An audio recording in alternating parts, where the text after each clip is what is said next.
Have you ever discovered your family betrayed you through a group text about napkin colors? I didn't know my sister was getting married. I didn't know my parents had paid for her venue with the money they promised me for mine. I found out between a cake photo and a Pinterest link. I was supposed to be the bride, but suddenly I was invisible. Here's the truth. I'd already signed contracts, booked the venue, finalized the date. But behind my back, my parents rerouted everything, my florist, my photographer, even my money, to her holiday wedding. And they left my name on every document as if I'd never existed. They thought I wouldn't fight back, that I'd understand. I was always the reliable one, the one who didn't need help. But they forgot one thing. The signature on every contract was mine. What happens next? I walked into the venue office, showed my ID, and legally canceled the wedding. Her wedding. This isn't revenge. It's reclaiming the choices they stole from me. Because if you've ever been the quiet one, the dependable one, maybe it's time to stop letting that become permission to be overlooked. Stay with me. If you've ever lost something to family politics, this story is for you. Before we dive into the story, let's connect. Have you ever felt stuck, searching for the depths of manifestation? Drop a 3 in the comments if you're ready to unlock your true potential, or a 4 if you're still finding your way. Let's start this journey together. I wasn't supposed to find out. Not like that. Not from a group text about napkin colors. It was a Tuesday afternoon in July, and my apartment was a mix of wedding chaos and summer laziness.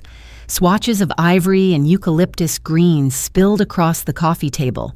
A sticky ring from my iced tea was soaking into the corner of my vendor binder. Post-its fluttered from every surface like I was planning a UN summit, not a wedding in Marblehead. I had 20 minutes until my call with the caterer and had just finalized our chicken or fish debate. Then the notification buzzed on my phone. Looking gorgeous. Can't wait to see it in December. So happy they covered it for you. It was Aunt Carol replying to a message I hadn't seen. I tapped into the thread and blinked. The message was buried in a long line of emoji-filled chatter. Mostly Rebecca, Mom, and a few cousins sharing Pinterest boards. And there, wedged between a cake-tasting photo and a screenshot of shoes, was the line that made my chest feel like it was folding inward. Venues confirmed. Mom and Dad put down the deposit yesterday. Venue? Deposit? For Rebecca? I reread the thread twice, scrolling back, sure I had missed something. My wedding was in May. I was the only one in this family planning a wedding, or so I thought. I swiped out of the app and stared at the wall for a long beat, then back at my phone. Surely Carol had meant something else. Maybe she was confused. Maybe it was an old message, or a joke. My thumb hovered, then tapped Carol's contact. She picked up with a cheerful, "Hey honey, did you see the shoes Rebecca liked?" I skipped straight to it. "Carol, what venue deposit?" There was a pause. Too long. "Oh," she said. "I thought you knew. Rebecca's getting married in December now. They wanted something sooner, a holiday theme. It's all been moving fast." I stared at my wedding board taped to the wall, sketches, photos, scribbles. But I thought... My voice cracked before it finished. Mom and Dad said they'd help with mine. "Well," Carol said carefully, "I think they assumed you'd understand. You've always been so independent." I thanked her somehow and hung up. Then I called my mother. Nancy picked up on the second ring, her voice as pleasant as lemon meringue pie. "Sweetheart, everything okay?" "I just talked to Carol," I said. "She mentioned Rebecca's wedding is in December, that you and Dad helped with the venue?" Silence. Then, "Rebecca needed the help. You're the independent one. We knew you'd understand." "You said the money was set aside," I said. "You promised it was there for my wedding. We didn't think you'd mind postponing a little. Her venue required a deposit fast. It was a time-sensitive thing. Rebecca's always dreamed of a Christmas wedding." I swallowed hard. "And what about my wedding? My deposit's due Friday." She sighed like I'd just asked her to fix the economy. "Lauren, you have a good job. You and Ethan have been planning for months. You can handle a delay better than she can." In the quiet that followed, I could hear her moving something. Dishes, maybe, or laundry. Like this wasn't a bomb. Like she hadn't just lit a match and walked away from everything I thought we'd agreed on. "I'm not postponing anything," I whispered. "But maybe someone else is." I ended the call before she could respond. My hand trembled as I set the phone down. All those years, being the one who stayed late at work, who handled things without complaint, who didn't need as much, that had become permission. Permission to push me to the side, to funnel support towards someone else, someone flashier, someone more helpless. Outside my window, the Boston traffic hummed and honked like nothing had changed, but inside I could feel the first thread snap, the thread that held up the image I had of my family, as fair, as balanced, as loving in equal measure. Maybe it had never been true. Maybe I just believed in it more than anyone else. And now?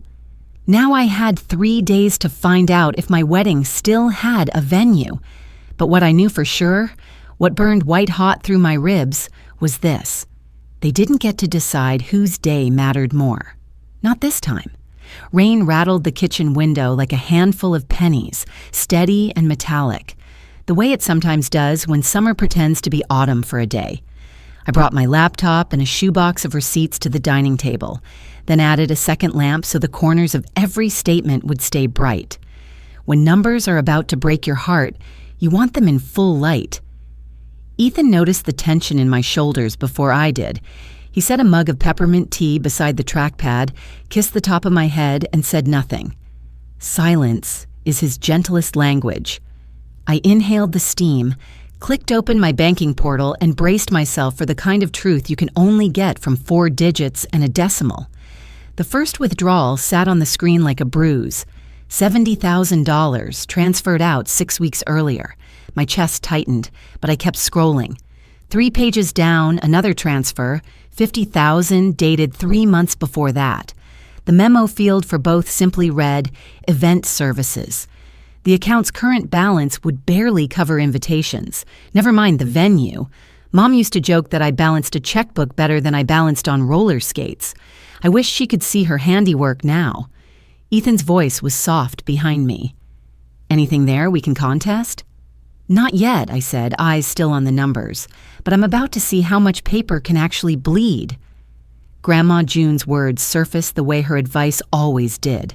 Quiet, firm, impossible to misplace. Paper is patient. Paper doesn't lie. She'd spent a lifetime teaching second graders to read, but she reserved her fiercest lessons for me after dinner, when dishes were stacked and the kettle still whistled. She made me rewrite scholarship essays until each line felt like a handshake. She showed me how to highlight the fine print on loan documents. Now I highlighted line items on my screen, exactly the shades she'd taught me. Yellow for unusual, green for outright wrong. The green grew quickly. Vendor contracts sat in my Dropbox folder the way I'd left them, but something was off. The florist's agreement, originally addressed to me, now listed Rebecca's email under primary contact. The photographer's retainer had been refunded, then reissued to an account with her initials. I pulled the hard copies from the shoebox, checking signatures.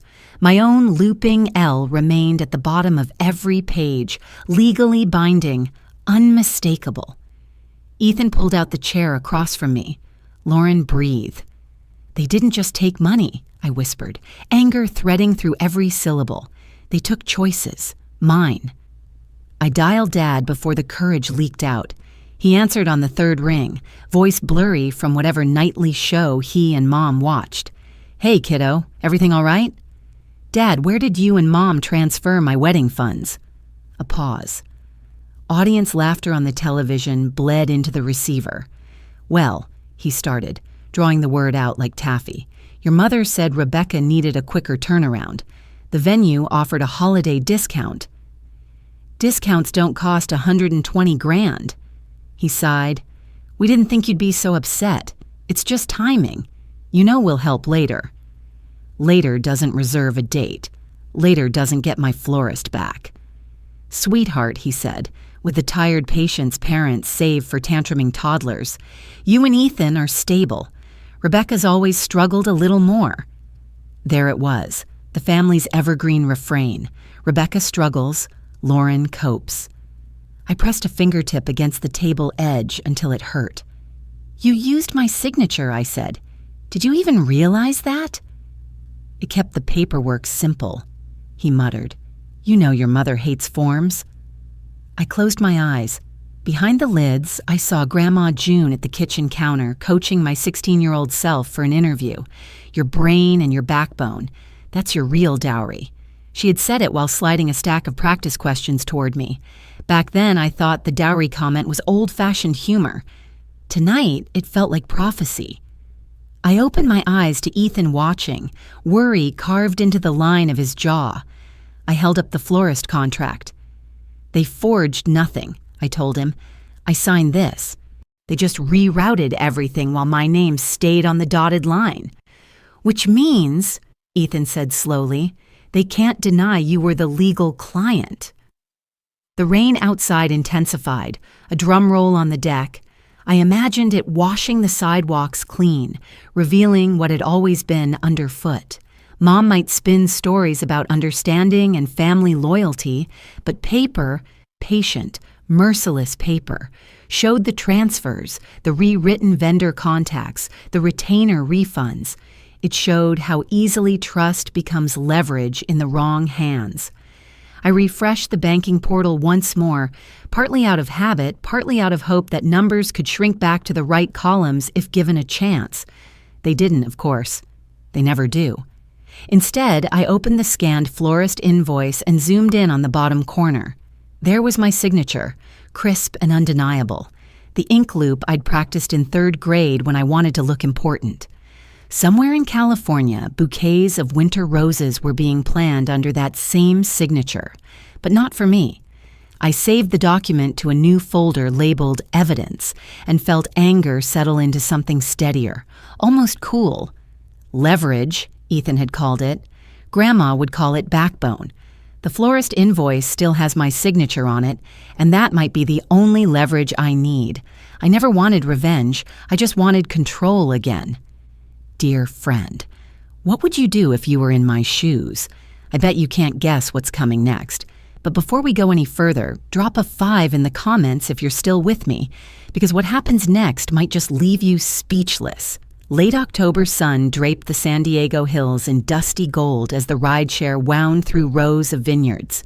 Through the windshield, I spotted the terracotta roof lines of Vista del Cielo, the estate Rebecca had been raving about in her group messages. Wedding flyers fluttered on a roadside notice board. December dates sold out. Only 2 weekends left in the new year. My name had secured one of the December weekends months ago. At least that was still true on paper. Julia met me at a corner table in the tasting room cafe, her briefcase set neatly beside a half-finished latte. She was the one who read every contract I ever signed, usually with a dry joke about amateur hour merchants. Today she skipped the joke. Everything is still under Lauren Carson, she said, turning her laptop toward me. Your parents paid the deposit with their card, but the agreement never changed hands. Legally, you control the booking. That clause you insisted on, it's what keeps this clean. I traced the PDF on her screen with a fingertip, stopping at the line that read, Authorized Signatory. I put that clause in because Mom likes last-minute changes. Funny how future proofing becomes self-defense. Julia closed the lid gently. Walk in, show ID, cancel. They have to comply. No drama if you don't invite it. She paused. But drama will follow. I smiled for the first time in weeks. Then let it follow me for a change. The venue office sat just past a fountain lined with bougainvillea, its door propped open to catch the breeze that smelled faintly of crushed grapes. Inside, rows of white linens hung on garment racks, waiting for a wedding that would never be mine. Miss Tan, the events manager, looked up from a clipboard and offered the professional welcome I used to practice in the mirror. Her polite curiosity didn't falter even when I introduced myself. I believe I am listed as the contracting bride, I said, handing over my passport. I need to make some changes. She scanned the ID, then the name on her sheet. Of course. What changes would you like? I'm here to cancel the December 10th booking in full. Her eyebrows rose, not in judgment, but in mild calculation. You know this affects the bride? I am the bride, I answered, calm as rehearsal, or was supposed to be. For a moment, the only sound was a distant mower trimming the lawn where vows are usually promised. Ms. Tan nodded once, typed a few strokes, and pressed print. The cancellation form slid out of the machine with a soft sigh. She offered a pen. I signed my name. Slowly, clearly, the way Grandma June taught me when she said a signature is a handshake that has to stand even when you are no longer in the room. While Miss Tan removed December 10th from the framed calendar behind her desk, my phone buzzed. First a text, then another, each one longer and louder in capital letters. Are you kidding me? Call me right now. You're ruining everything. I silenced the phone and slid it back into my purse. The vineyard's silence felt heavier than the chimes of incoming fury. Ms. Tan returned the signed copy to me and folded her hands. If you ever decide on a future date, we would love to host you. Your planning notes were incredibly organized. Thank you, I said, meaning it. Courtesy costs nothing. Respect means everything. Outside, I followed a gravel path toward the exit. Workers were setting up chairs beneath a pergola for another couple's rehearsal dinner. A breeze rattled eucalyptus leaves overhead, carrying the low hum of their distant laughter. For the first time since the group text about napkin colors, my lungs filled all the way in. Halfway to the gate, my phone rang again, this time shifting to voicemail before I could think about answering. Rebecca's voice spilled out jagged and high. You ruined everything, she said, each word laced with shock more than anger, as if fairness itself were an act of betrayal. I let the message play to the end, then deleted it. Ethan called next. I answered. It's done, I told him. He breathed out. How do you feel? Like I just stood up after sitting too long. My legs are shaky, but they're mine. There was a gentle pride in his silence. After we hung up, I watched the sun slip lower behind the hills, staining the sky the color of pomegranate skin. Somewhere back east, the rain that had baptized my decision days ago was probably turning to evening drizzle. Weather moves on, so will people. I walked past the notice board at the gate. The flyer that once listed Rebecca's date now displayed only a strip of peeled tape. Names can be erased from calendars, but they linger in ledgers. And ledgers, like vines, keep growing until someone prunes them. I didn't plan to tell anyone. But secrets, like wine, don't stay bottled forever. I didn't post anything. Not yet, but somehow I became the villain in everyone else's version. It started on a gray November Sunday, the kind of day when Boston seems made of wet newspapers and closing umbrellas. Ethan and I were finishing leftover chili when my phone lit up with a cascade of alerts, likes, comments, private messages, most of them from relatives who usually forgot my birthday. Rebecca had posted a photo of herself in a cafe, shoulders slumped, mascara smudged just enough to suggest tears. The caption read, "My sister sabotaged my wedding out of jealousy. Prayers appreciated as we pick up the pieces." Underneath, a waterfall of sympathy flowed. "Family comes first, sweetie. Unbelievable she'd do that to you. Stay strong. Bridesmaids have your back." I scrolled in silence until Ethan reached over and turned the phone face down. The chili had turned cold, and so had my appetite. Within the hour, Nancy weighed in with a status of her own. Heartbroken as a mother, I tried to raise strong daughters, not cruel ones. She attached a photo from Rebecca's childhood dance recital, Rebecca beaming center stage, me half hidden at the edge of the frame. That image traveled faster than any fact ever could. By evening, friends from elementary school were tagging me in scolding comments. A high school lab partner messaged, "How could you?" A former boss typed, "I didn't expect this from you." Mom always preached that family business should stay in the family, but rules have a way of changing when they protect someone else. I watched my name climb a set of social media steps I hadn't built, each post a brick laid by someone who loved the echo of outrage more than the truth. On Tuesday, a padded envelope arrived with no return label. Inside lay the RSVP card I had mailed months earlier for Rebecca's December wedding. My handwriting, "Happily attends," was still visible, though half the card had been ripped away. A single sequin from her invitation fluttered to the floor like a tiny, mocking tear. I slid the envelope into a drawer, added a date to the top of a growing timeline, and pressed the wood shut. That night, Ethan brewed chamomile tea and sat across from me at the kitchen island. Rain drummed the skylight above us, steady as a metronome. "You don't have to explain yourself," he said, stirring honey into each mug, "but if you do, make it count." I thought of Grandma June polishing the silver she never used, saying some things shine brighter after friction. Paper was her favorite weapon against muddled stories. If a claim wasn't truthful, she'd wave a document like a lantern. I opened my laptop and began to gather my own light. Bank transfers, vendor emails, a screenshot of the florist contract with my signature in the corner. I took photos of the torn RSVP and scanned the envelope. By midnight, an entire folder titled Evidence sat on my desktop, arranged by date, color-coded like a patient lesson plan.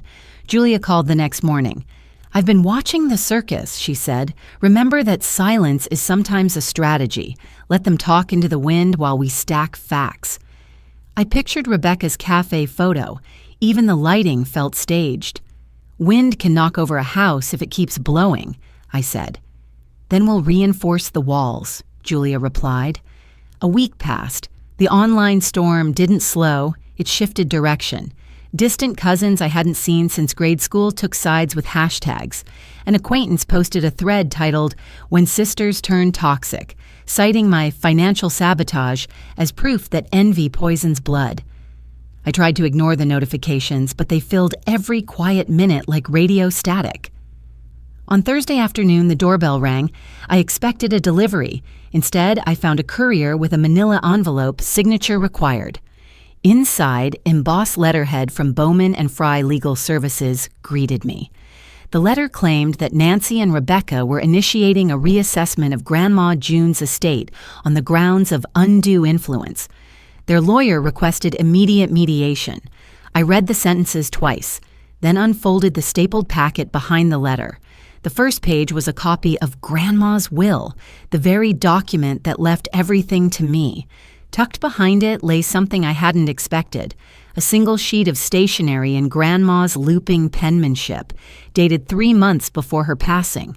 "Lauren, darling, if anyone questions why I chose you, remind them I chose character, not convenience. Paper is patient, but you must be brave. Love, Grandma J." My throat tightened, not with sadness, but with clarity. I held the note to the window, letting late afternoon light reveal the slight indentations where her pen had paused. Even in her final months, she'd pressed hard enough to be remembered. I set the letter beside my evidence folder and opened a blank document. The cursor blinked like a steady heartbeat. Facts first. Timeline of transfers, contract cancellations, phone records. Screenshots of public posts followed, each stamped with date and time. For every accusation written in pixels, I positioned a PDF or photograph. The outline grew into something that looked less like defense and more like daylight. Outside, the rain finally eased, leaving slick ribbons on the street that reflected porch lights and tail lamps. I imagined those ribbons carrying every half-truth downstream, away from the house, out to sea. Inside the envelope was a copy of the will and a handwritten letter addressed only to me. Grandma's voice traveled across a year and into my kitchen, steady as ever. I closed my laptop, exhaled, and said to the quiet room, "All right, Grandma. Let's be brave." Grandma June used to say life's too short for bad coffee and half-truths.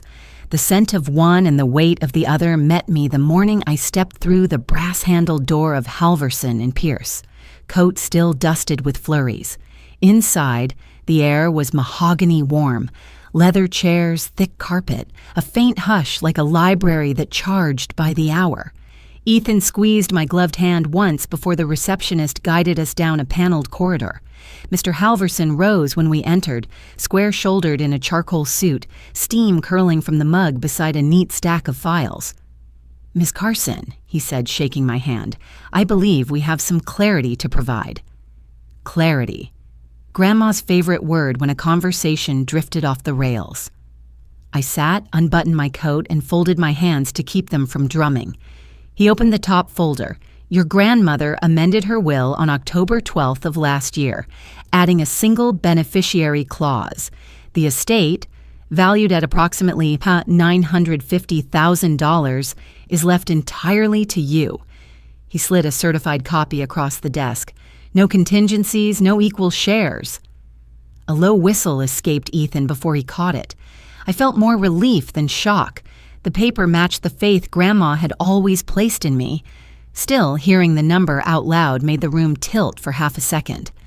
Mr. Halverson continued, "She also left a personal letter and an audio file. She asked that you receive them privately first, then use your judgment about sharing." He pressed play on a small recorder. Grandma's voice filled the office, soft, gravelly, precise. "Lauren, darling, money stretches only as far as the integrity behind it. I trust you to do something meaningful, not just comfortable. Remember, you don't inherit courage. You build it. And I've watched you build yours, plank by plank." The recording ended. My eyes stung, but I blinked the heat away. Mr. Halverson offered the letter, ivory paper folded into thirds. "My brave girl," it began. "Thank you for holding on to your honesty when others chased appearance. Spend, save, or share this estate as you see fit, but never bargain with your values. They're worth more than any check I could sign. All my love, Grandma J." I pressed the paper to my chest for a heartbeat, inhaling the faint smell of her cinnamon soap. Ethan's palm found the back of my neck, steady. The phone in my purse buzzed, 2 calls from Mom in rapid succession, rolling into voicemail. I silenced it, but Mr. Halverson nodded toward the hall. "Feel free to step out." I did. The second voicemail was already loading. Nancy's voice arrived brittle, edges sharpened by disbelief. "You're seriously keeping all of it? What happened to sharing, Lauren? Your grandmother must have been confused. Call me." Before the message ended, a text from Rebecca flashed. "You're disgusting. Don't expect forgiveness. Block." Another from Mom. "Think about your family. Block." The hallway suddenly felt brighter, as if the fixtures had gained wattage. Back in the office, Ethan signed the acknowledgement forms as witness. When everything was sealed, Mr. Halverson said, "I understand there's been public commentary. The documentation is clear. If mediation is requested, we'll stand on this." We stepped outside into city wind that smelled of snowplow diesel. Ethan tucked the envelope into his coat. "Are you okay?" he asked.